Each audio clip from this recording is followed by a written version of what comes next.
Welcome to NFL Imperialism. You may have seen this concept floating around YouTube, but I wanted to put my own spin on it by going through every season in the Super Bowl era and hopefully improving upon it. We simply spin a wheel with all the teams' names on it, then spin an arrow to see what direction they will take from their place on the map. Landing on another team's territory will give us that game. For a more thorough breakdown of how imperialism works, be sure to check out the beginning of our initial video of the 1966 season. That is linked down in the description below. Beneath that is a link to the imperialism playlist consisting of all completed imperialism seasons to date. Otherwise, we are ready to start. This is the final imperialism. When the series itself closed at the end of 2024, we had 59 in the books. That was such an unsatisfying number. So tacking on this season, the 2025 season, gave us a nice round number that we could hang our hats on. We are now proud to present to you Imperialism 2025 before retiring the concept once and for all. And the 2025 season belonged to the Seattle Seahawks. The Dark Side isn't anywhere near as cool a nickname as the Legion of Boom, but that does nothing to take away the overall quality of this team who went on to win the Super Bowl, doing so at the expense of the upstart and even downright shocking New England Patriots, finally exacting a measure of revenge 11 years in the making. This was the first Super Bowl in 22 years where both competitors missed the playoffs the season before. Seattle just missed, while New England was in our bottom 5. Now they are in our top 5. Joining them are the Jacksonville Jaguars, their second ever appearance and first since 1999, and the Houston Texans for the first time ever. The two favorites are the two NFC West teams though, the LA Rams and the aforementioned Seahawks. It may seem the Jets are right at home in the very bottom spot, but it's actually their first time here since back-to-back appearances, all the way back in 1995 and 1996. The Raiders at number 2 make their first appearance since the move to Las Vegas. The Seahawks are top dogs, but this still has the feel of a wide open field.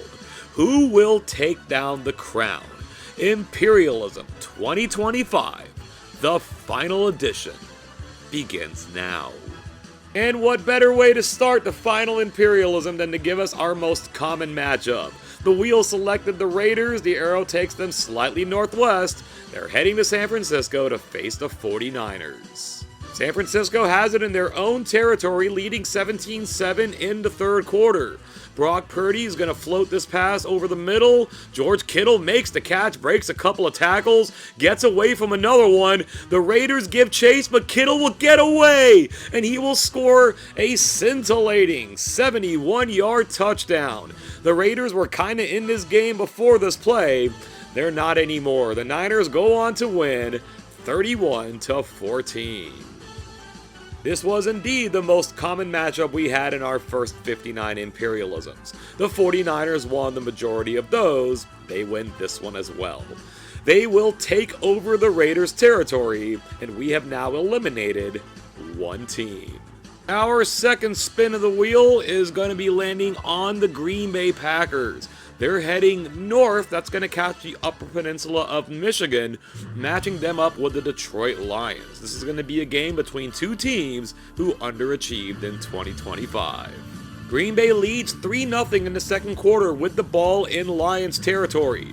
Jordan Love is going to hold on to it till the last moment, lets it go for Christian Watson in the end zone for the touchdown. That's going to give Green Bay a 10-0 lead.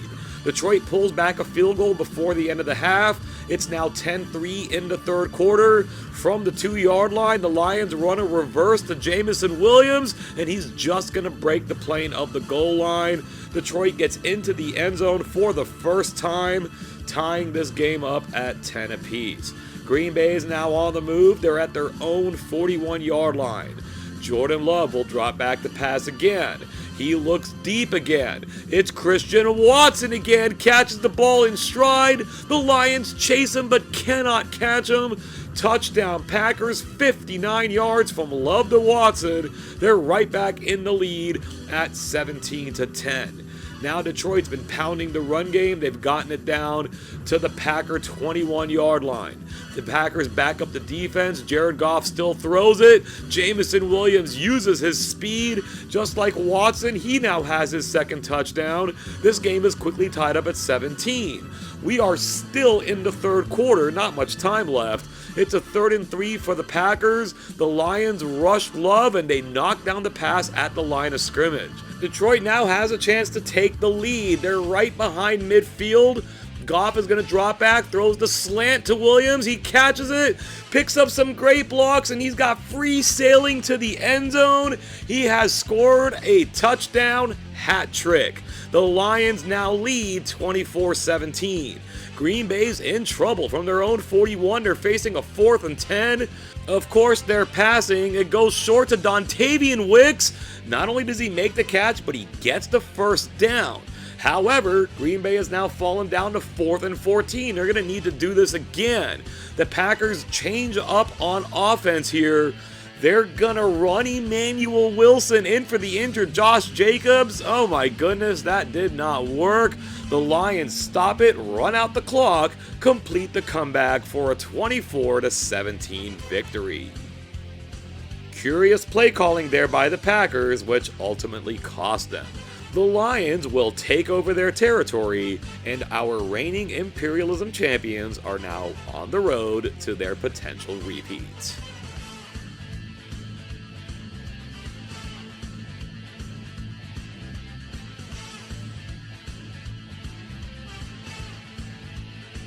We've not only gotten our first expansion, we've got our first team taking the field twice. The LA Rams will be visiting the San Francisco 49ers.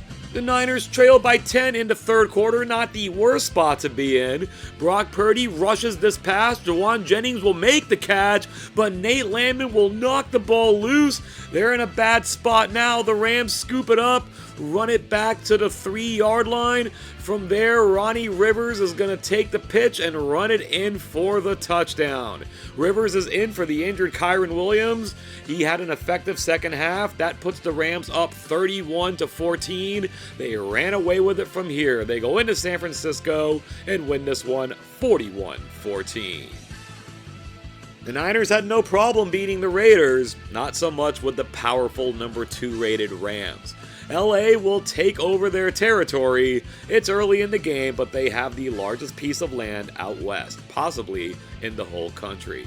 We're getting the easiest spin available on this wheel. It's going to land on the Miami Dolphins. The map is set up in such a way that they only have one place to go, Tampa Bay, to face the Buccaneers. This happened on the first play of offense for the Dolphins. Star running back Devon Achane was knocked out of the game. It really stifled the offense for the whole game. This touchdown pass goes from Baker Mayfield to Mike Evans. In the second quarter, the Buccaneers take a 14-0 lead. As noted, the Dolphins could do nothing in this one. Tampa gets the shutout, 35-0. There's no question Achane would have helped the Dolphin offense, but I'm not sure 35-0 could be overcome. The Buccaneers will take over the Dolphins' territory. They are now the Lords of South Florida.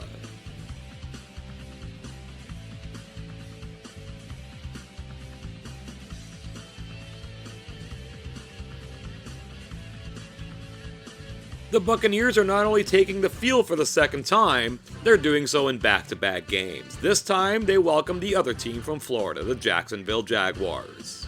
Jacksonville leads 14-6 in the second quarter from the Tampa Bay 31-yard line. Trevor Lawrence finds Parker Washington out of the slot. He goes in for the touchdown. The Jags offense has been on point in this game. They lead 21-6. They carry that momentum the rest of the way and take a 35-16 victory. Just like the other team that tried to win its second game this season, the Buccaneers fell at home to a top 5 team. The Jaguars will take over Tampa's territory, and for the first time in a long time, they own the entire state of Florida. With our next wheel spin, we're going to shift slightly to the northwest. The wheel's going to land on the Tennessee Titans. Northwest is where the arrow will also take them. They're going to face off with their division rival, the Indianapolis Colts.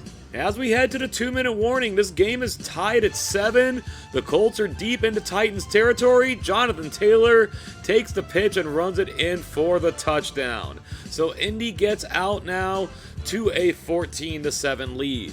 There's time in the half for the Titans to do some damage, but they're only going to do it to themselves. Grover Stewart breaks through and will score here. He does the grand slam of stats, the sack, the forced fumble, the recovered fumble, and the touchdown. Indy gets out to a 21-7 lead. Tennessee spent the rest of the game chasing, but the Colts responded every time. They win this one 42-24. Not the toughest matchup on paper there for the Colts, but Tennessee did give a good showing. The Colts will take over their territory, and their move from the Midwest to the South continues.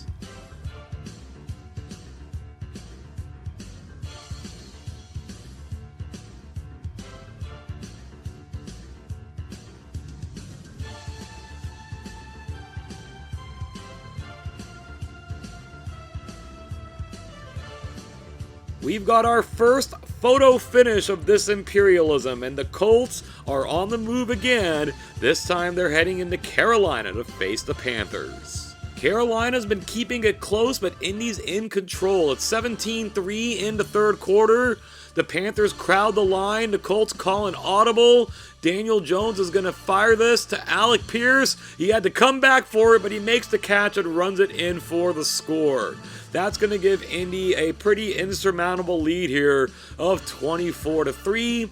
And we end this with a unique looking final score of Colts 37, Panthers 12. And with that victory, on the third time of asking, the Colts become the first team to win twice in this season's Imperialism.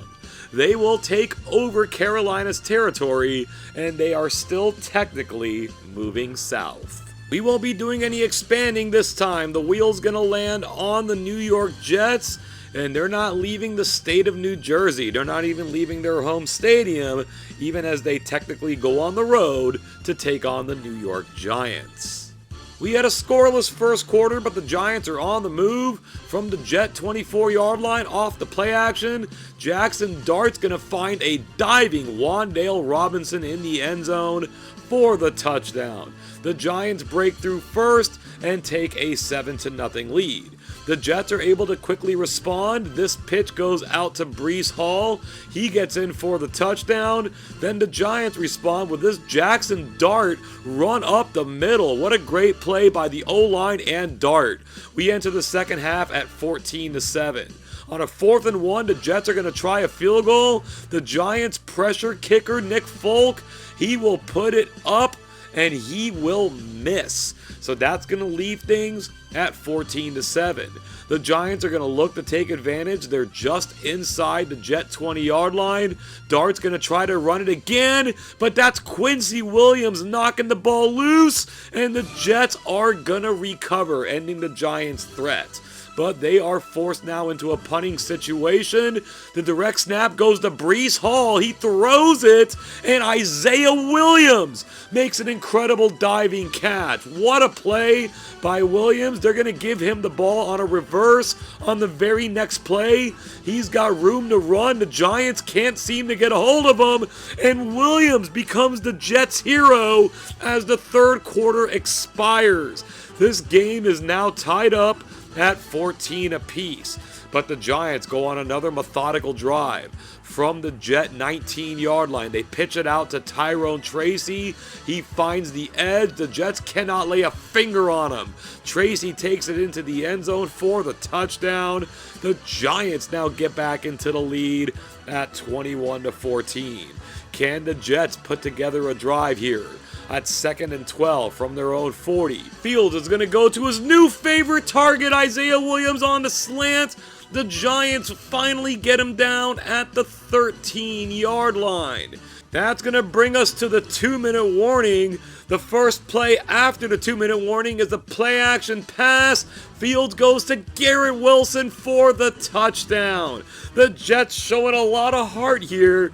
They will tie things up at 21. There's still some time for the Giants though. They only need a field goal with 50 seconds remaining from their own 34. Dart rolls to his left, fires to Robinson, goes up, makes the catch. It's in Jet territory, but not field goal range. 23 seconds now remain. They're going to pitch to Tyrone Tracy. He's going to get them into field goal range, but he cuts inside. He's going to have to score a touchdown here, but the Jets will stop him as time expires. Not so smart there by Tracy, and now this game is heading to overtime, tied up at 21. Worst news for the Giants here is that the Jets get the ball first. They approach midfield. Fields doesn't like what he sees, so he's going to show off his running ability, cuts it inside, and gets taken down here eventually at the 33-yard line. The edge of field goal range. They're going to run a play action. Fields throws a dangerous pass to Breece Hall, but he makes the catch, and they're not going to waste any time. Nick Folk is going to come out from 36 yards away. Can he redeem his miss from earlier in the game? He absolutely can. He puts it up and in an upset, the Jets defeat the Giants 24-21. I mean, neither team was particularly good this season, but the Jets were our bottom-ranked team, while the Giants were able to avoid the bottom 5 altogether. So we stand by the fact that this was an upset. The Jets will take over the Giants' territory, and they can now proudly lay claim to the state of New Jersey.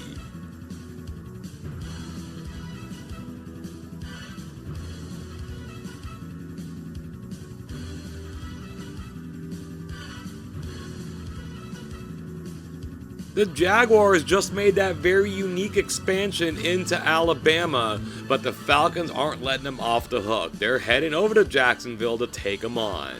Travis Etienne takes this pitch from Trevor Lawrence, but he is knocked cold by Divine Diablo, forcing the fumble. Diablo picks it up. He's able to escape and break some tackles, and he is going to run this back. They give chase, but they don't get him. Touchdown Atlanta. That's Jacksonville's calling card, but the Falcons score on defense to take a 7-0 lead. Etienne's interested in making up for that fumble. He takes his handoff straight up the middle. He shakes some tackles, and he takes it all the way in for the touchdown. The Jags weren't afraid to go right back to him after his fumble, and he repays that kindness by tying this game up at 7 apiece. Now the Jags have it again. That touchdown goes to Brian Thomas, but the Falcons respond with this touchdown to Kyle Pitts. We enter the second half tied at 14. It's Atlanta's ball. They slip this handoff to Tyler Algier. The short yardage specialist is doing some long yardage on this one. He crosses midfield. He breaks some tackles. Can he break this all the way? Doesn't quite have the speed, but he'll get it all the way down to the 25-yard line. Lined up in the shotgun, the Falcons will be looking to take the lead back. They give to Bijan Robinson around left end. He's going to run it all the way in for the touchdown. Bijan had a quiet first half, starting to make up for it here, and the Falcons do indeed take back the lead at 21-14. The Jags are moving it now. They're at their own 36-yard line. Out of the shotgun, the quick hitch from Lawrence to Thomas picks up some big yards. The Falcons will chase him and get him down at the 22-yard line. On the very next play, they line up in the shotgun once again. Lawrence looks around, decides to go to Etienne. He'll make the catch and score for the second time in this game. Whenever one team gets something done, the other team gets right back. The Jags have tied this up at 21. What's Atlanta's answer? They've got a 3rd and 5. Jacksonville shows blitz. They pitch it to Bijan. He is going to pick up the first down, but he's looking for more. He's going to drag away from a tackle, avoid another one, and he is going to take this all the way in for the touchdown. Robinson's last 2 carries have gotten him exactly 100 yards and a touchdown. That 75-yarder puts Atlanta back in the lead. The Jags have now moved it into the red zone. Out of 4 wide, Lawrence goes back to Thomas. That connection is on point. Touchdown Jacksonville. This game has now tied up at 28 as we enter the 4th quarter. Atlanta has gotten into Jacksonville territory. They will once again show blitz. The Falcons are not afraid to run into that. Why would you be with Bijan Robinson? He breaks a tackle. He may break this all the way, but they get him down at the 2-yard line. They stuffed the first down play. It's now 2nd and goal from the 1. Atlanta's in the shotgun. Quick pass here from Pennick. Goes to Darnell Mooney. Beats the double team and scores the touchdown. Atlanta is back in the lead, 35-28. The Jaguars have it at their own 35. It's 2nd and 20. Lawrence drops back, throws the screen to Etienne. He is gonna get enough yardage for the first down. He's had himself a game, especially after that early fumble. It is now 3rd and 14. They run a draw to Etienne. He cannot pick up the first down. So it is 4th and 6, under 3 minutes to go. They try Etienne again. He cuts left, but the Falcons grab him, take him down. He's short of the first down. They run out the clock and win this one 35-28. We had 5 consecutive games decided by at least 18 points each. Our last 2 have been one-possession thrillers that have involved pretty big upsets. Atlanta going to top 5 Jacksonville and winning certainly qualifies. They will take over Jacksonville's territory, which includes both the states of Florida and Alabama. We're ready to get 2 new teams on the field. The wheel will select the Cleveland Browns, and the arrow's going to keep them within the state of Ohio. They travel to Cincinnati to take on the Bengals. We've got a slugfest going here. The Browns lead 7-0 in the 3rd quarter. This pitch goes out to Quinshon Judkins, and he's able to beat the Bengal defense and get into the end zone for the touchdown. That's going to put Cleveland up by a score of 14-0. The 2 teams exchange touchdowns before the game is over, and the overpriced Bengals offense goes down in defeat. Cleveland wins 21-7. 2025 was another one of those nothing to remember seasons for the Browns, but they make some good in Imperialism. They will take over the Bengals territory, and they are now sandwiched between the Colts, the Lions, and the Steelers. Good luck to ya.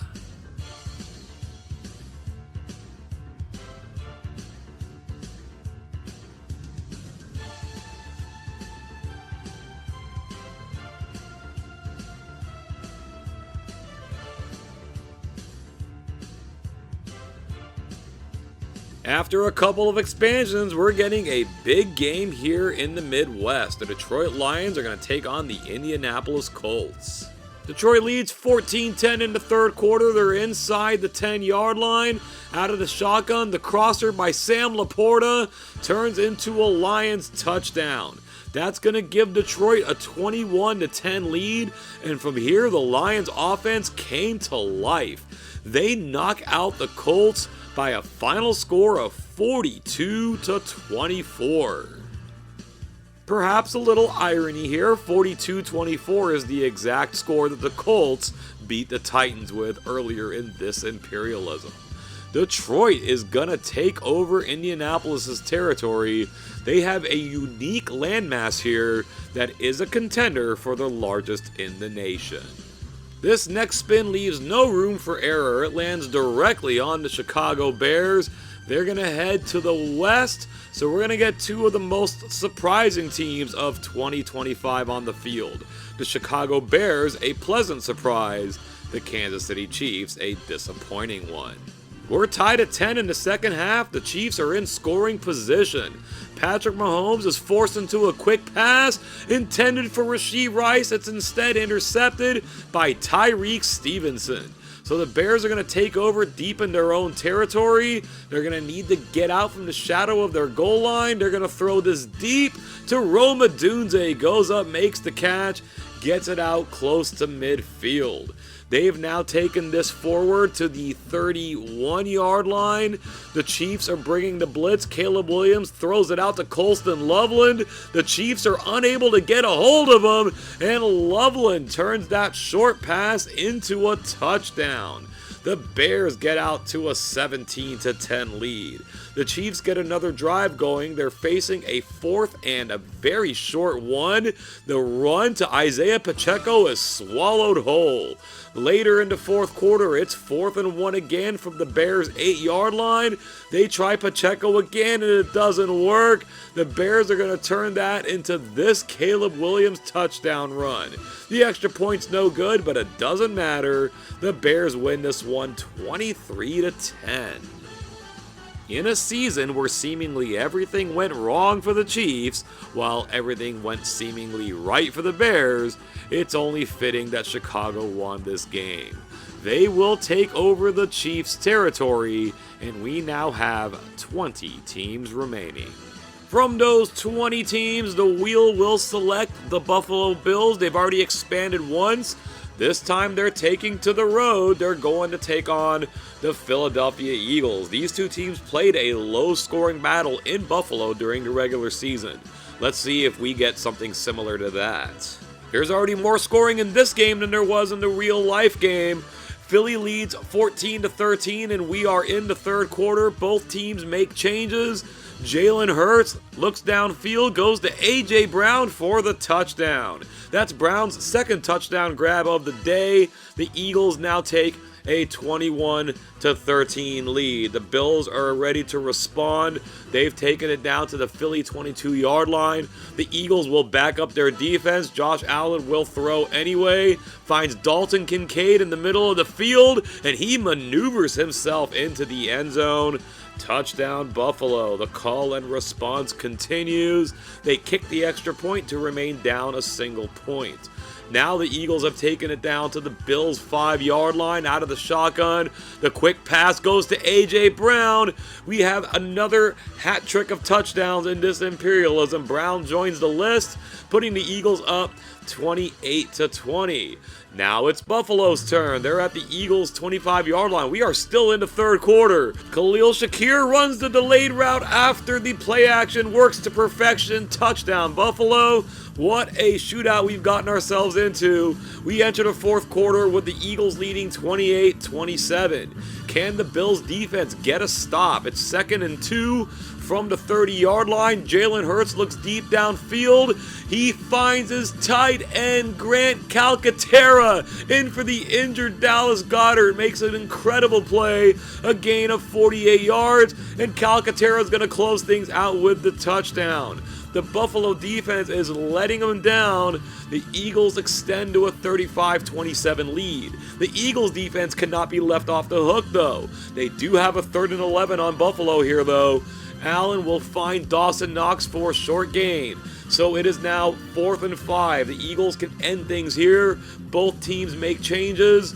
Allen calls an audible out of the shotgun. He has time. He lets it go to Shakir for the touchdown. They've responded again, but with 2:01 left on the clock, the game is probably going to kick the extra point here, and it does. It wants it under a minute to go. What do you expect from a game with AI that's over 30 years old? The Bills do have a chance to finally get a stop here. The Eagles will turn to their run game. They still have Saquon Barkley after all. He's giving the Bills defense a ride. Literally takes it down to the 21-yard line. That's a 41-yard gain, and then they give to him again. He cuts back inside, runs it in for the touchdown. The Eagles deliver the dagger here. Buffalo's defense was simply helpless in this one. Their real-life game ended 13-12. This one ends in a Philadelphia victory as well, but by a much bigger final score of 42-34. The Northeast is often a hub for early action in Imperialism, but they've been waiting this season. This is only game number 2. The Eagles will take over the Bills' territory, and with that win, become the prominent presence in that Northeast.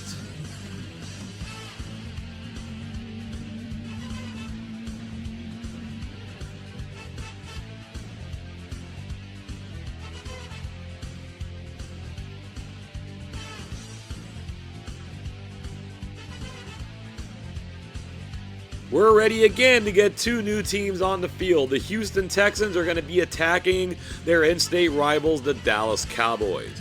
Now, the Houston Texans are not in Tecmo Super Bowl III, so we have placed them in the uniforms of an already eliminated team. That's going to be the Miami Dolphins. Houston leads 21-7 into fourth quarter, and they're in striking range again. CJ Stroud finds Dalton Schultz near the goal line, makes the catch against his former team, and goes in for the touchdown. That extends the lead to 28-7. The Texans will add another touchdown and a safety to walk out of here with a 37-7 victory. Texas state supremacy wasn't so hard for the Texans to find this particular season. They take over the Cowboys' territory, and the Lone Star State is theirs.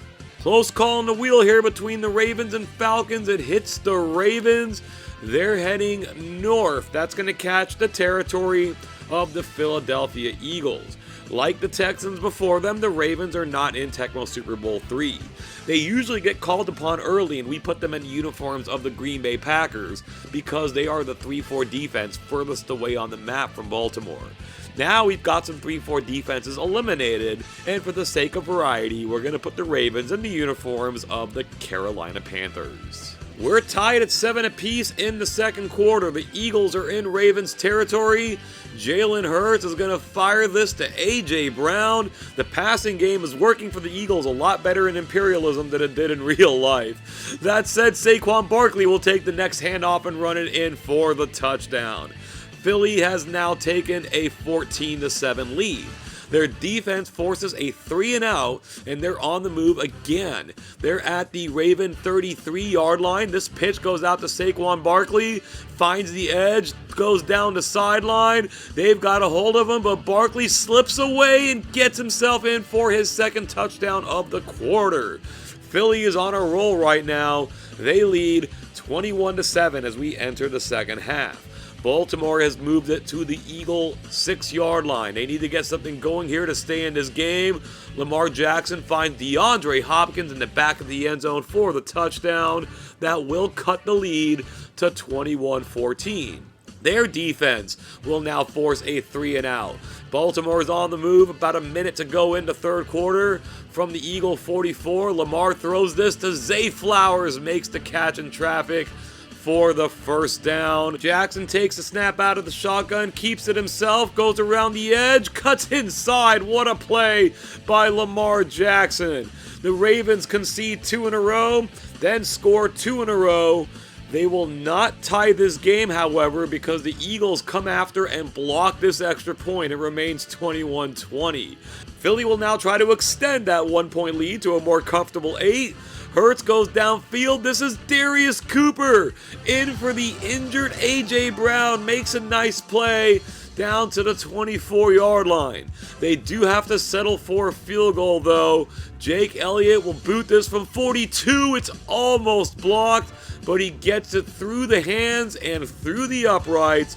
Philly now leads 24-20. It's 3rd and 14 for the Ravens in their own territory. The swing pass goes to Derrick Henry. He will find his way to the first down. Tries to fight for more yardage, but will go down. They've moved it along now, but they're once again facing 3rd down, 3rd and 7. The Eagles crowd the line. The Ravens make a change at the line. Jackson's going to hand this off to Henry, breaks a tackle, tries to break a couple of more, and he does, grabbing his second crucial 3rd down conversion on this drive.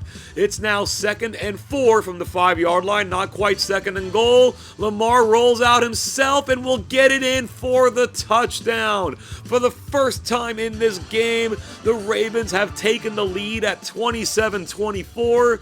Facing desperation, the Eagles have a 4th and 10 at their own 28.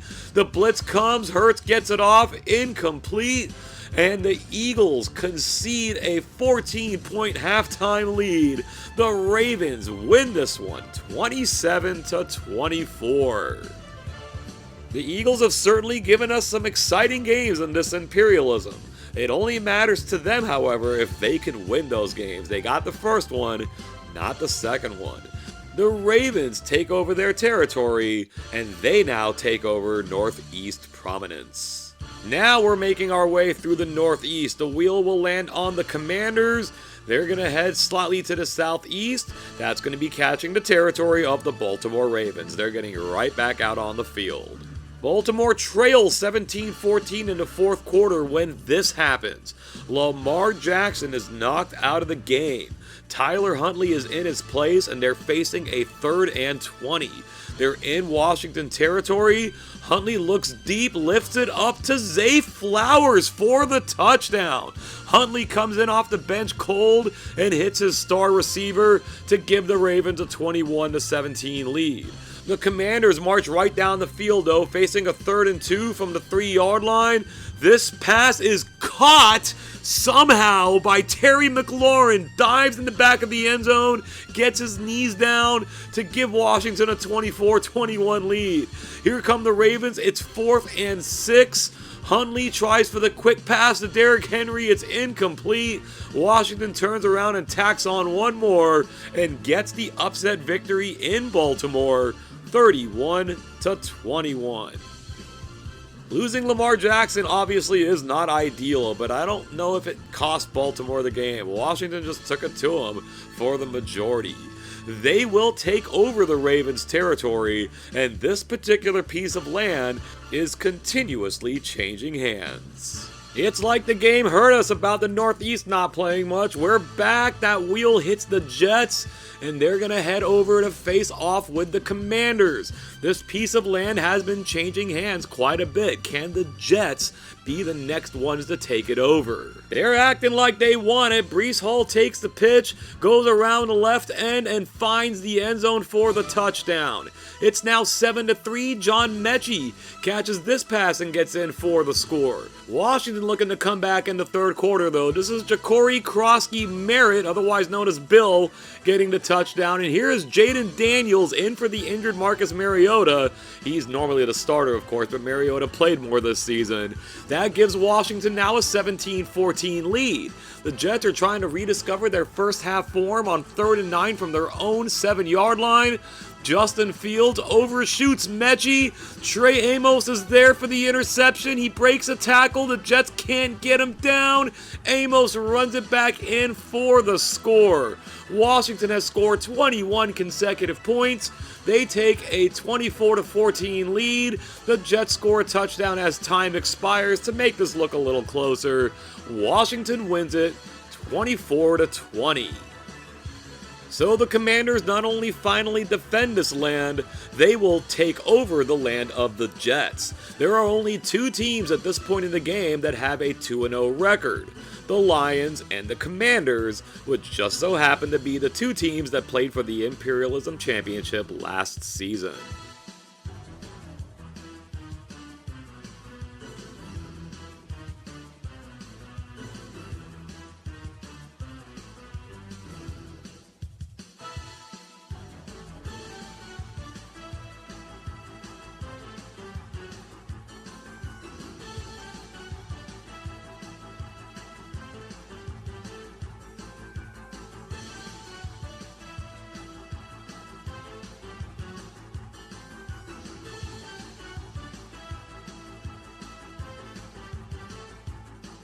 After getting in a ton of expansion there, we finally landed on a game. The Detroit Lions head to Chicago to take on the Bears. Trailing 14-7 in the second quarter on a 4th and very short, the Bears are going to kick this field goal. They're going to put it up and in to make it 14-10. And once again, before the end of the half, Cairo Santos kicks another field goal.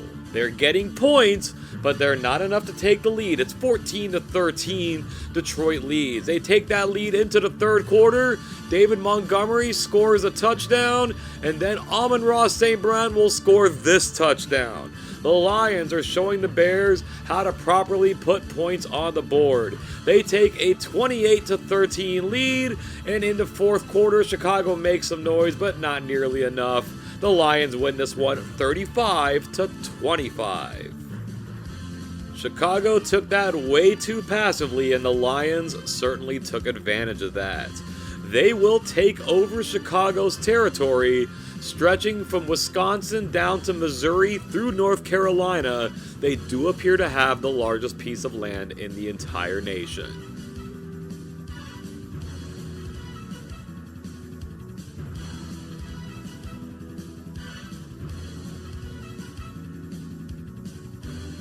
Alright, here we go. We're getting number 1 versus number 2. The Seahawks travel to LA to face the Rams.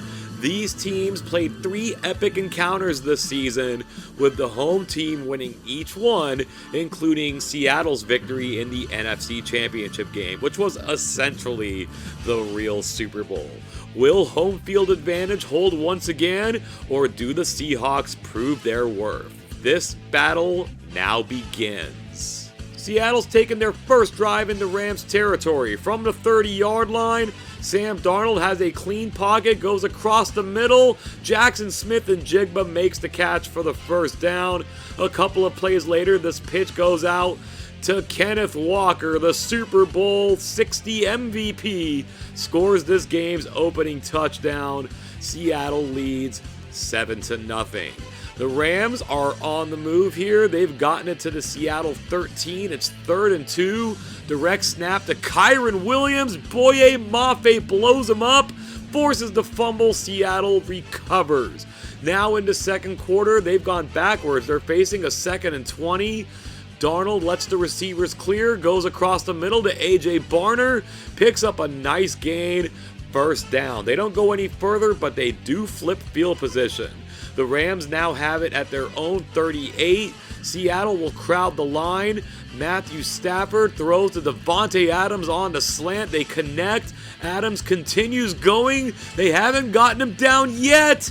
Adams gets it to the 10-yard line. What a great individual effort. He will then score the touchdown on that nice pass from Stafford.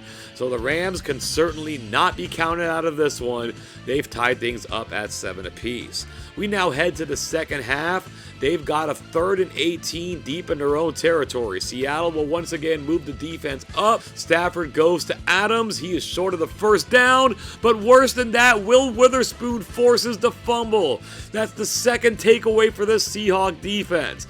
They're going to want to convert on this. 2nd down and 6. Darnold drops back, holds it too long. Nate Landman with the strip sack, and the Rams recover. That's Landman's 2nd big forced fumble in this Imperialism. Seattle will get it back though on 3rd and 7. Play action. Darnold goes to Njigba. He has torched his defender. He goes in for the touchdown. That's his first catch since the first quarter. The Seahawks take a 14-7 lead into the fourth quarter. The Rams have it at their own 40, 2nd and 4. Play action up the middle. Stafford holds, goes deep to Adams, makes an incredible diving catch, gets taken down just inside the 20-yard line. They've now got it 1st and goal at the 1. Ronnie Rivers up the middle is stopped. On 2nd down on the draw, they stop him again. Here we go on 3rd down up the middle. Rivers this time will score. In for the injured Kyren Williams for the 2nd straight game. Rivers gets in, and we've tied things up here at 14 apiece. Seattle now has a 1st down at their own 27-yard line. Darnold goes to Njigba, makes the catch just past midfield. A short gain on 1st down brings up 2nd and 8. 2:06 on the clock. The Rams come and they get him down. That's Braden Fisk. And then Jared Verse gets this sack on 3rd down. And now on 4th and very long, they're going for it. What's going on here? They're acting like they're losing rather than being tied. Play action doesn't work. He goes down again, and the Rams are set up perfectly at the 25. Stafford drops back. He's got eyes for Devontae Adams. He makes the catch for the touchdown. The Seahawks have been felled, not just by the Rams, but by a little bit of faulty AI here. It's a really brutal way to go out. The Rams complete a fourth quarter comeback, winning this game 21-14. That's about the only way we can explain this thing. The game somehow treated the Seahawks as losing rather than being tied. It's a good thing they have a real-life Super Bowl victory to fall back on because they kind of had this one taken away. The Rams take over the Seahawks territory. Our number one team is out, and the Rams will appear to be the favorite going forward. Now, our wheel got a little off center here. Regardless, it does land on the Cleveland Browns. They head to the southeast. That's going to catch the territory of the Detroit Lions. Cleveland has it first. They're at their own 42-yard line. Shedeur Sanders at quarterback looks deep, fires for Cedric Tillman. He will make the catch. Nice play there by Cleveland. First down. They've now got a 2nd and goal at the 2-yard line. Harold Fannin in the backfield. The tight end gets the pitch and goes in for the touchdown. Very creative there by Cleveland. And hey, they've got some offense going in this one. They take a 7-0 lead. The Lions, of course, have plenty of offense. They've got a 3rd and goal from the 17-yard line. Jared Goff gets the pass off to Amon-Ra St. Brown. Touchdown, Detroit. That's going to make this a 7-7 ball game. Cleveland kicks a field goal. Detroit now has it 3rd and 15. Myles Garrett breaks through the line. It's going to rush this pass. Goff throws it out of bounds. So Cleveland will get it back. They're at the Detroit 26. Precious little time remaining in the first half. Shedeur throws this to Tillman. He's got a beeline for the end zone, but Detroit get him down. Cleveland can go no further. Andre Schmidt will kick this field goal, and the Browns will take a 13-7 lead into halftime. Now Detroit has it, 2nd and 14 at their own 31-yard line.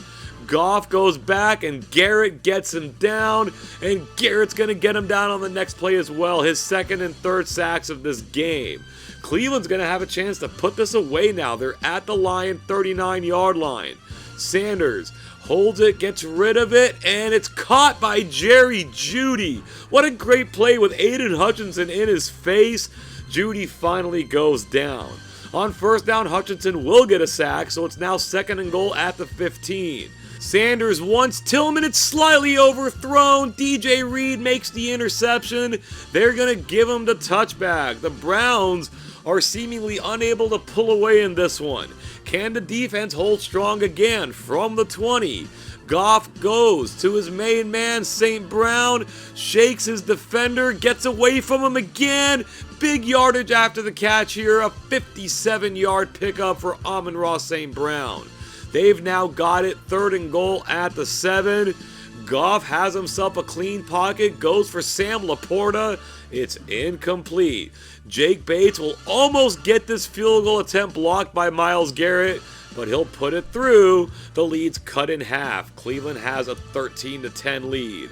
They're forced to punt on 4th and 12. Khalif Raymond is back to receive, gets it just behind midfield, gets around the first defender, gets around a few more.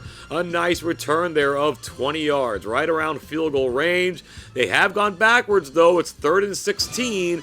They're going to run a reverse to Jameson Williams. He's got the speed. Can he get the first down? He cannot. Cleveland will stop him short, so Detroit will kick a field goal here, except that it's a fake. Goff tries for the first down but can't get there. Cleveland holds again. All they need to do is run some clock here, but they're going to be throwing. Sanders goes for Tillman. It's airmailed and intercepted by Brian Branch. Do the Browns want to win this game? It's kind of hard to tell. Detroit's moved it to the 40-yard line. Goff hands it off to Jahmyr Gibbs. He cuts inside. Great tackle there by the Browns. Time's ticking away, but not a factor at all for Detroit. They will put it up in the air, though. Goff is going to look for Williams. He's got it in the end zone. Right at the 2-minute warning, the Lions take their first lead of the game at 17-13. It's now or never for Cleveland. It's 4th and 7 from their own 37. Sanders is going to throw. He wants Jerry Jeudy. He's going to make the catch at the Detroit 35-yard line. We're under a minute to go. The pressure is most definitely on. Sanders goes across the middle. David Njoku. The Lions give chase. What a tackle down at the 5-yard line. They're going to have 4 cracks at this. Dylan Sampson gets the carry. Stopped at the 2-yard line. Sanders keeps it himself. He's stopped. Sanders is going to throw. He's got Harold Fannin. He drops it. Oh my goodness. There's now 3 seconds remaining from the 4. They pitch it to Fannin. This is how they scored their first touchdown. He dives short. This is the most Cleveland Browns way to lose a football game. The Lions are going to win this one 17-13. Harold Fannin had himself a nice rookie season for the Browns this year, and he has a chance to be a pretty special player. But this is one he's going to want to forget. Unbelievable effort by the Browns here, but the Lions will take over their territory, and we have to bid adieu to Cleveland here. The Lions, reigning Imperialism champions, might be destined to win it one more time. 20 teams are out, 12 remain. The wheel selects the LA Rams. The arrow's going to take them slightly southwest. They've already taken out the 49ers and the Seahawks. The Rams will look to completely eliminate its own division, now taking on the Arizona Cardinals. This game's been quite the shootout. The Rams lead 27-21 in the third. Cardinals QB Jacoby Brissett tries to scramble, but Omar Speights is going to knock that ball loose, and the Rams will recover. This has been nip and tuck the whole way, but the Rams have led the entirety. With 20 seconds remaining in the third, they give this handoff to Blake Corum up the middle, splits the defenders. They have a hard time getting a hold of him. Corum continues to spin away from would-be tacklers. What a run by Blake Corum to end the third quarter. That was 59 yards, giving the Rams a 34-21 lead. That's the separation they needed. They put one more on the board, wound up with a second half shutout, and beat the Cardinals 41-21. LA gave a slightly concerning performance in the first half, but they got it together by the time it was all said and done. They will take over the Cardinals' territory, and they have indeed systematically eliminated the entire NFC West. They shall hide no more. The wheel selects the New England Patriots. They're going to head to the Southwest, putting them into the map. They will draw maybe a good opponent for them in the Washington Commanders. They do lead this game 7-0 late in the first quarter. They're forcing this punt. They break through the line and they will block the punt. Washington will fall on it at the 4-yard line. A couple of plays later, the pitch goes to Travion Henderson. Nice moves, cutting inside for the score. That gives New England a 14-0 lead. And I think Washington fans want to take a moment to turn away. This game got ugly quickly. The Patriots win it 63-22. The Patriots did not score that touchdown on special teams, but they did score one later alongside 2 other defensive touchdowns. They beat them down from start to end. New England will take over Washington's territory, and we are now down to our final 10 teams. Half of those 10 teams have yet to even see the field, including the LA Chargers. The wheel selects them, and they are surrounded by the LA Rams. That's going to be our next game. The Rams hold a 17-7 lead here in the fourth quarter. From the 9-yard line, Matthew Stafford looks for his favorite red zone target, Davante Adams, with the touchdown. That's going to give the Rams now a 23-7 lead. The extra point gets blocked. It doesn't matter. The two teams exchange touchdowns before the end, and the Rams win 30-14. That's going to just about do it here for the West Coast. The Rams will take over the Chargers' territory. Our 4 teams yet to have played are the Broncos, Saints, Vikings, and Steelers, with the Vikings and Steelers yet to even budge from their opening position. We call them and they arrive. The wheel itself is going to land on the Lions, but they're attacking to the northeast. That's going to take them into the territory of the Pittsburgh Steelers, making their first appearance in Imperialism this season. And they lead this game 10-7. The Lions have the ball just inside midfield. The reverse goes to Jameson Williams, gets around the end. This is a very fast man, but he's also an agile man. The Steelers can't get a hold of him. Williams runs it all the way in for the touchdown. Now in the second half, he makes this touchdown reception. Had Williams played like this in real life, perhaps the Lions would have had a better season. They now lead this game 21-10, and what was once a close game turns into a runaway. The Lions win it 41-17. Welcome to the game, Pittsburgh. We hardly knew ya. With the victory, the Lions will take over the Steelers' territory. 75% of the teams have been knocked out. This 25% remains. One of these teams will be your 2025 Imperialism champion.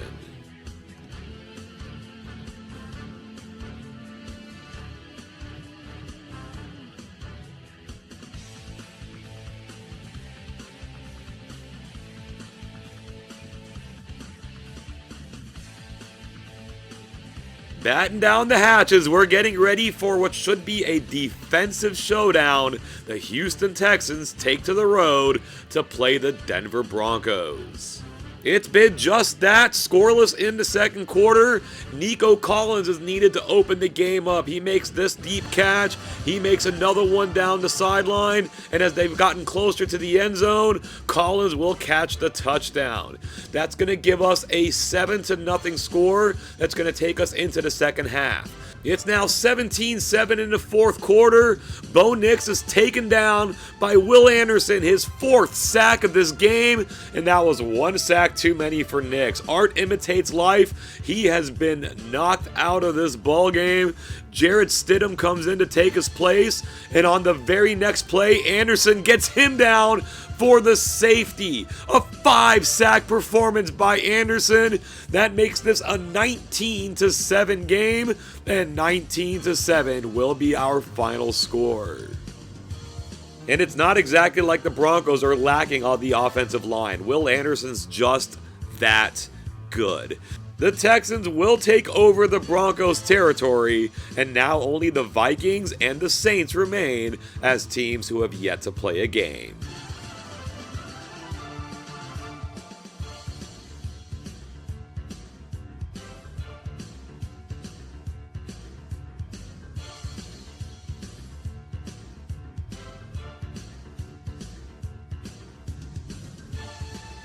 While the Vikings refuse to get on the field, the Saints will be making their initial foray. They head to Atlanta to face the Falcons and decide the fate of the South. We're scoreless in the first quarter. Atlanta has the ball just behind midfield. This is a draw play to Bijan Robinson. He bursts through the middle. No one's laid a finger on him yet. They're trying to get him, but Bijan keeps getting away. He scores this touchdown, and this is immediately followed up by this touchdown pass from Michael Penix to Drake London. The Falcons look to be in complete control of this game with a 14-0 lead. The Saints have gotten something going though. They've moved it to the Falcon 4-yard line. Off the play fake, Tyler Shuck goes to Chris Olave back in the end zone. Touchdown New Orleans. That's going to keep things more in control for the Saints now. They trail 14-7. However, the Falcons look to be on the move. They are at the Saint 19-yard line. Penix drops back, goes through the seam to Kyle Pitts for the touchdown. The Falcons will restore their 14-point lead with under a minute to go in the first half. That little amount of time, though, does give the Saints an opportunity. From their own 46, Shuck wants to go to Olave. He will make the catch. That's going to lead to a field goal. Important points there, making this a 21-10 game. Atlanta has it in the second half. Penix wants to go to Pitts once again. Could have let him a little bit more, but Pitts is going to break this tackle and get those extra yards anyway. That will now lead to an Atlanta field goal, so it's 24-10. The Saints are in Atlanta territory, still in the third quarter. Once again, off the play action, Olave makes the catch and gets in for the touchdown. The Saints are hard to put away here. They do not make this extra point, though, so it remains 24-16. The defense gets them the ball back. They're at their own 9-yard line. Once again, play action pass goes to Olave. You'd think the Falcons would expect it by now. That is a 35-yard gain. They've now got a 2nd and 1 at the Atlanta 21. The give to Alvin Kamara. He cuts inside. He doesn't have the speed he used to, but he can still get her done. Touchdown Saints. With 2.5 minutes remaining in the game, the Saints will kick the extra point and remain down by 1. Atlanta has a 2nd and 20 at their own 16. Off the delayed route, the pass goes to Drake London. He will pick up the first down. Atlanta keeps moving it. They're at the Saint 38-yard line. They're going to run Bijan Robinson off right tackle. He picks up the first down and quite a bit more. And with under a minute to go, Atlanta has no need to score. They could have had New Orleans tied this game, but they instead run out the clock and win this one 24-23. That turned out to be a pretty exciting game between two teams that had losing records in 2025. The Falcons will take over the Saints territory. They now own the South. They are the only team remaining in this season's Imperialism with a losing record. But they have a unique combination, a good running game and some clutch play at the end, different for a Falcons team, I know, that allows them to be contenders to win the whole thing. Now it's time to get that last team on the field. The wheel selects the Vikings, and they finally find their way to another team's land. That will happen to be the land of their division rival, the Detroit Lions. We're tied at 10 in the fourth quarter with the Lions lined up to try a field goal. However, it's a fake, their second one of this Imperialism. This time they throw it, and who else but Jameson Williams on the other side for the touchdown. Detroit shockingly takes a 17-10 lead. The Vikings, perhaps reeling from that, need to get going here. They're at their own 41-yard line. They call an audible. The handoff goes to Aaron Jones. Brian Branch will knock the ball loose. The Lions are going to pick it up and advance it.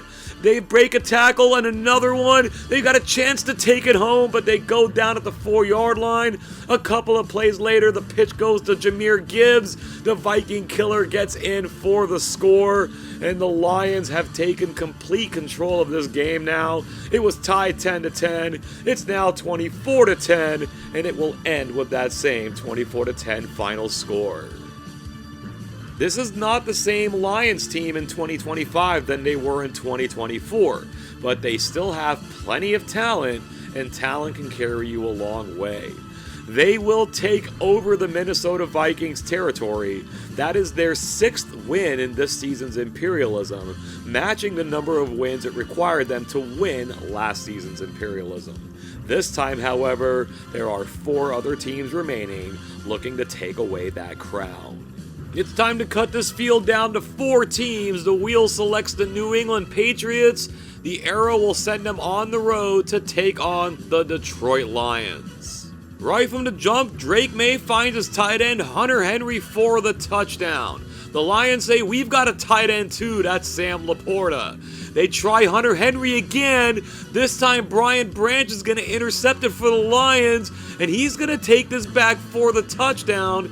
They now lead 14-7, but undaunted, they go back to Hunter Henry, so we're tied at 14. Now with a little bit of time left in the first half, from inside the 1, the Lions want to throw, and that pass is intercepted in the end zone by Christian Gonzalez. The Patriots will take the touchback, and with the time they have remaining in the second half, they're trying a new offensive weapon. This is Stephon Diggs making the catch for a nice gain. May goes to Diggs again. They cross midfield. This one's a little deeper. He makes the catch at the 15. He'll eventually go down. And on the next play, the pitch goes out to Travion Henderson. Gets around the end and does the old Olay on the Detroit defense. Touchdown New England. Now they've taken the lead back at 21-14. We enter the second half with that same score. The Lions have quickly moved it into New England territory. Jahmyr Gibbs gets the handoff, breaks away from a tackle, gets a nice block, and he is off to the races. He just crosses the goal line for the touchdown. The Lions have no problem responding. This is now a 21-20 game because they're going for 2. Lined up in 3 wide, Goff wants to throw. He finds Amon-Ra St. Brown, and the Lions' aggression gives them a 22-21 lead. The Patriots have taken it down to 3rd and goal from the 8-yard line. Movement on both sides. The pitch goes to Henderson. He's got the edge, but he dives just short of the goal line. And with a chance to take the lead with a field goal, New England will go for it, rightfully so, from that close. They're going to run Ramondre Stevenson. It's Aiden Hutchinson from the backside making the tackle. The Lions take over. They've moved it to midfield on 3rd and 1. They want to throw. David Montgomery slips away, makes the catch. The Patriots desperately try to get him down, and they do so at the 8-yard line. That's going to get us into the 4th quarter now. 1st and goal from the 8. Goff wants to throw again. He's looking for his main man, Jameson Williams. Touchdown, Lions. They get the ball back very quickly later in the quarter, and it's Williams on the reverse for the score. That stop on the goal line after the 2-point conversion put this game in complete Lion control. They lead at 36-21. New England scores very late to make it look a little closer. In the end, our final score is Detroit 36, New England 28. Only 2 AFC teams had remained. It's the AFC champions who are the next ones out. The Lions will take over the Patriots' territory, and the way the map is set up right now, there's really no way of knowing which 2 teams are going to be battling it out next. Well, I'll take that back. There's one way of knowing. We spin the wheel to find the Rams. We spin the arrow to send them southeast. They're going to take to the road to play the Houston Texans. The Rams are at their own 27-yard line, facing a 3rd and 5 in a scoreless first quarter. Matthew Stafford's time is running out in the pocket. That's Will Anderson, having himself a monster Imperialism, but he gets hurt on that play. Not anything that any Texans fan wants to see. Will their pass rush continue on without him? Well, they are going to stop this punt from getting off. They're going to start this drive from the Ram 5-yard line. Woody Marks takes the draw and gets in for the score. So the Texans' special teams gets it going for them. The offense closes the deal. They lead 7-0. The Rams have a powerful offense, though. They're at the Houston 15. On 3rd and 13, they run Blake Corum. Doesn't get too many yards. So Harrison Mevis is going to kick this field goal, cutting the lead down to 7-3. The Texans will be looking for their first sustained drive of the game. From their own 34-yard line, CJ Stroud throws a quick swing pass to Woody Marks. He's showing some hurdling ability. What a nice play by Marks to get it to the other side of the field. Now they're at the 19-yard line, facing a 2nd and 14. Stroud goes to Dalton Schultz. He's just taller than everybody else. Goes up, makes the catch, takes it down to the 1 yard line. They've got Xavier Hutchinson, a wide receiver, lined up in the backfield. The pitch to him works for the touchdown. Houston does get a sustained drive and they lead 14-3. The Rams have time to strike back before the half is over. They've got a 3rd and 9 in their own territory. Stafford wants to go deep to Puka Nacua.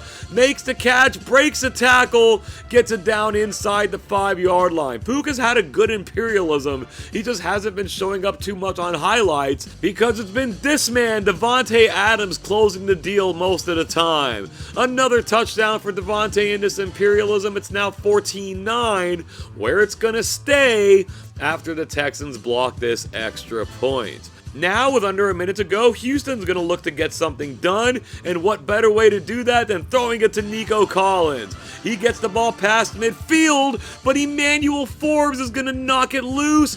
The Rams recover. They're getting a pretty decent return here. They break a tackle at the 40. Time might be running out. The Texans will finally track him down, and with precious little time remaining, Mevis will get this field goal off without being blocked. It's up and in. The Rams score 9 quick points. It's 14-12 as we enter the second half. The defenses have been taking over. The Rams almost get another kick block. That punt gets off. Woody Marks in for the injured Jalen Noel. Gets himself a nice return, but he too will fumble. The Rams getting things done here. They scoop this up at the 49. It's tight end Colby Parkinson. They're not going to be able to catch him. He runs it back in for the score, and the Rams have taken their first lead of this game. It's 19-14. Can they count on their defense here? It's 2nd and 3 from the 35 yard line. Stroud looks downfield, wants Dalton Schultz. He goes up and makes the catch. Schultz is having a phenomenal Imperialism. That's a 50-yard gain. It is 3rd down, though, from the 13-yard line. They're going to throw. Stroud looks toward the end zone. Xavier Hutchinson makes the catch, adding to his touchdown run from earlier in the game. They will kick the extra point here. We enter the 4th quarter with Houston leading 21-19. The Rams have 3rd and 9 in their own territory. Stafford is going to throw. He's got some time. Goes for Adams. It's incomplete. They have to punt it away, and the Texans have successfully drained a lot of clock. They're going to throw here again. Stroud goes to Schultz. What a game Schultz is having. That will wind more clock, but the Rams do get it back. Only 33 seconds to go. They bring the rush. Sheldon Rankins will get him down for the sack. Their job just got infinitely harder, and we can forget about it now. They get him down for the safety, their 3rd safety in 3 games. That was Donnell Hunter doing the deed, and the Texans are going to wind up winning this one 23-19. What we failed to mention at the beginning of this game is that the Rams are our number 2 team, while the Texans are our number 3 team. The top 2 teams remaining went head-to-head, and just like how the number 2 Rams beat the number 1 Seahawks at home, so too did the number 3 Texans beat the number 2 Rams at home. They will take over the Rams' territory.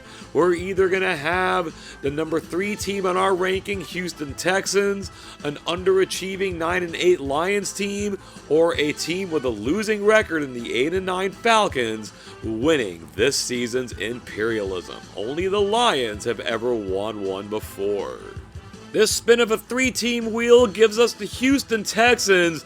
This arrow spin is going to require a photo finish, and I don't think that's getting the job done. We're going to need a close-up photo finish, and look at how unbelievably close that is. That arrow is actually missing the Lions' territory and hitting the state of Arkansas.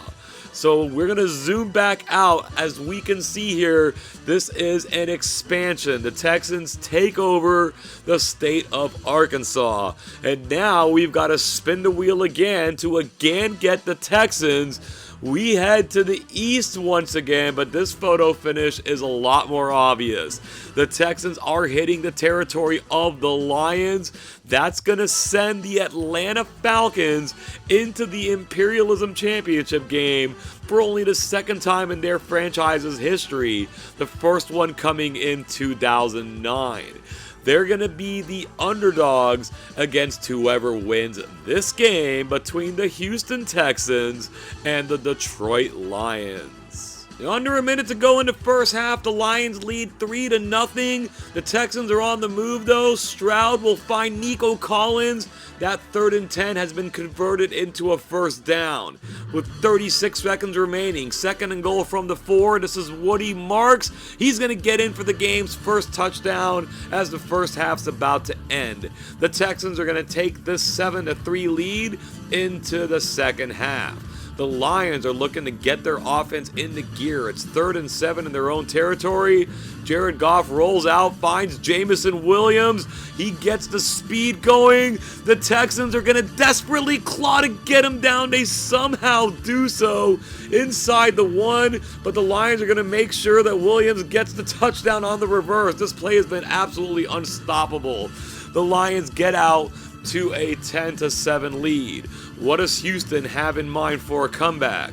Whatever it is, the Lions defense stymied them. They're forced to punt. Detroit comes after it, and it's blocked by Aiden Hutchinson. He'll pick it up himself and run it down to the 9-yard line. That leads to this touchdown pass to Sam Laporta. That's going to give the Lions a 2-possession lead. They don't make the extra point, but 9 points will suffice. It's 16-7.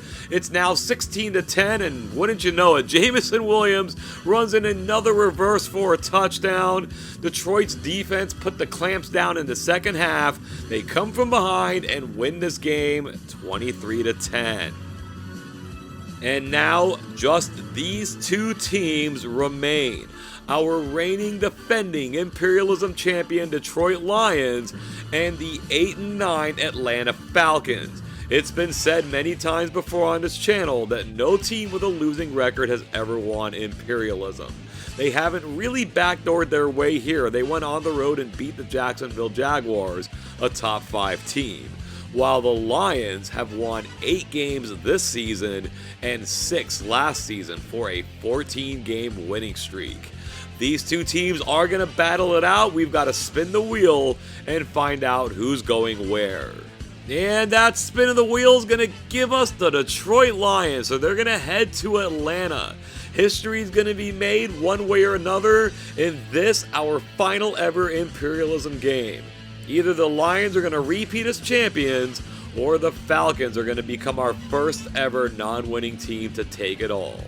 Who will win Imperialism 2025? Our championship game begins now.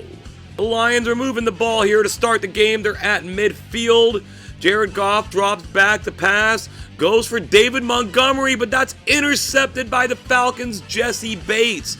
Big opportunity here for Atlanta to start this game. Will they be able to take advantage? Having Bijan Robinson in the backfield helps in that regard. He gets the handoff around right end, spins his way past defenders, and he's finally grabbed down at the 6-yard line. But they can go no further. Zane Gonzalez comes out for the field goal, puts it up and in. Atlanta takes the early 3-0 lead. You know the Lions are going to be ready to respond. They are facing a 3rd and 9 at their own 40-yard line. Goff looks to throw, goes to Jahmyr Gibbs, makes a nice diving catch. Gibbs, a good receiver out of the backfield, first down. They've continued moving along, now at the Atlanta 12-yard line.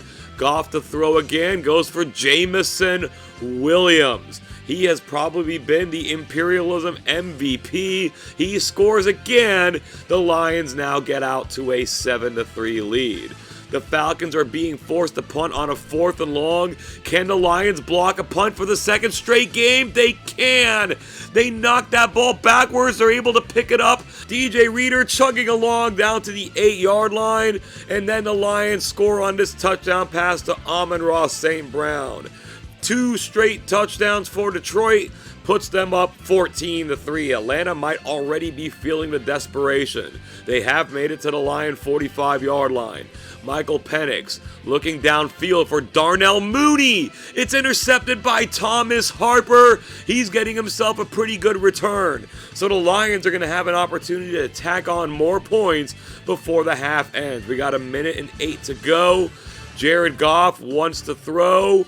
He checks it down, not sure what he sees. And Jesse Bates gets the ball right back for the Falcons. His second pick of the game. What a turn of events. Can Atlanta now take advantage? 51 seconds to go. The pitch goes to Bijan Robinson. Hasn't done much since that first carry, but he's doing it now. Bijan takes it in for the touchdown. Only 27 seconds remaining in the first half. What a way to end the first half. Atlanta closes the gap to 14-10. They will have it to start the second half now at their own 40-yard line. Going back to the air to Drake London, gets some good yardage after the catch, gets taken down at the Lion 25-yard line. They've now inched closer from the Detroit 10. The draw goes to Bijan Robinson. He showed his agility on the first touchdown run. He shows his power on the second. A deer and a bull at the same time. The Falcons streak back into the lead at 17-14.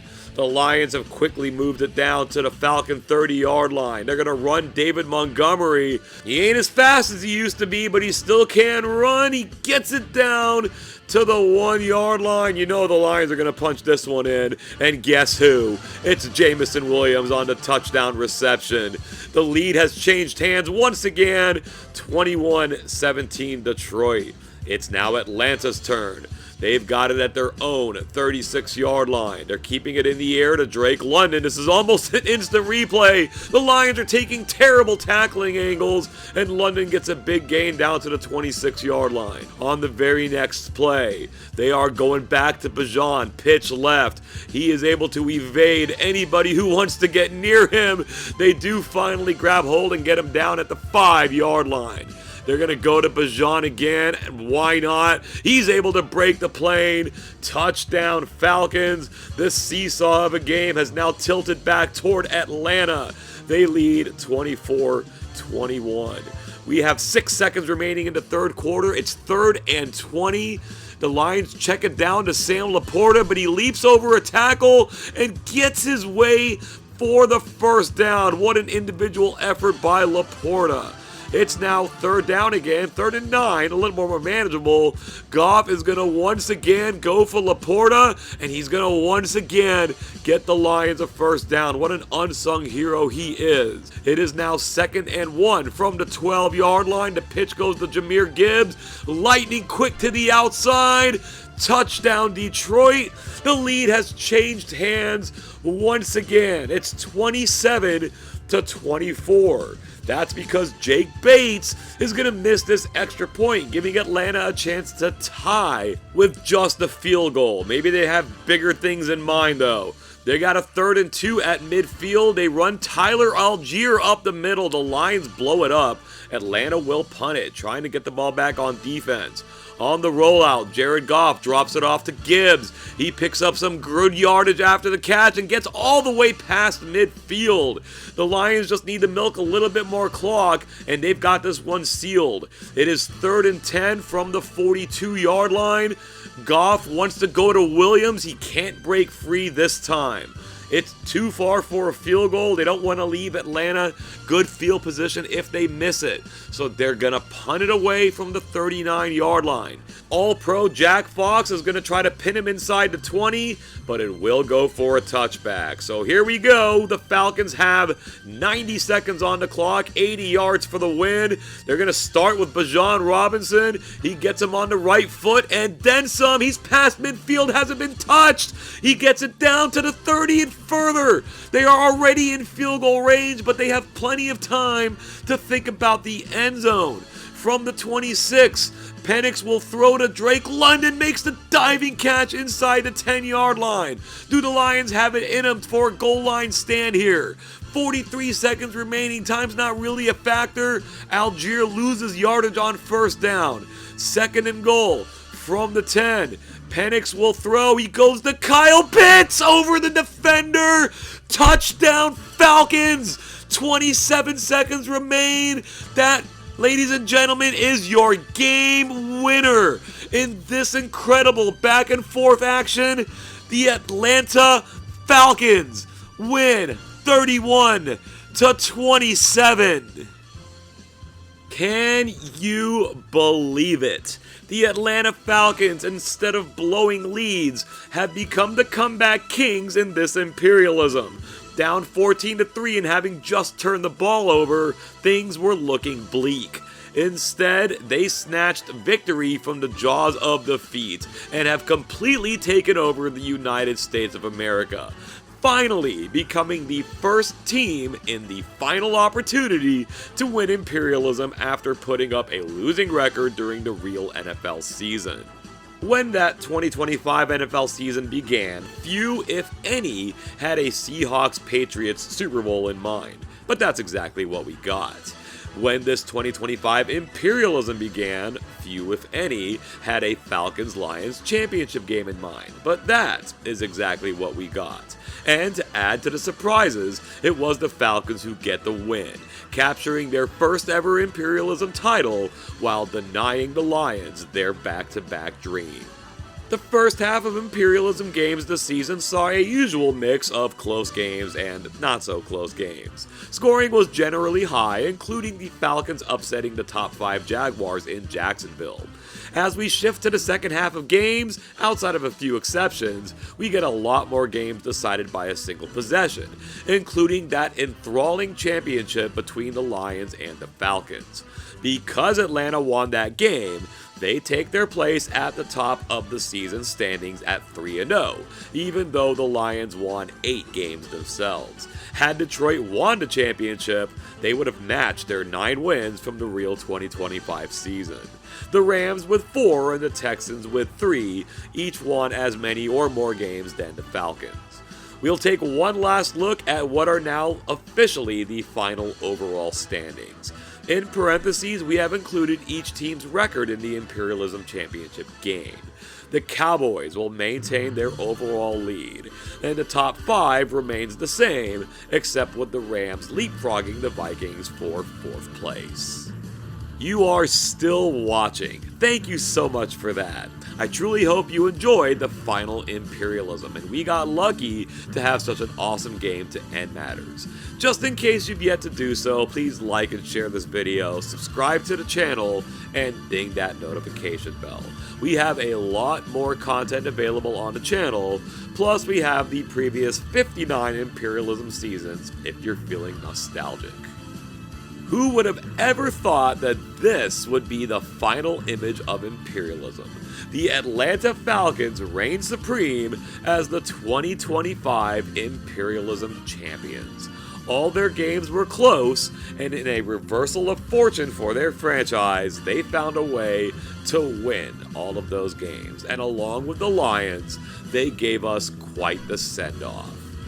Thank you so much for taking the time to join us today.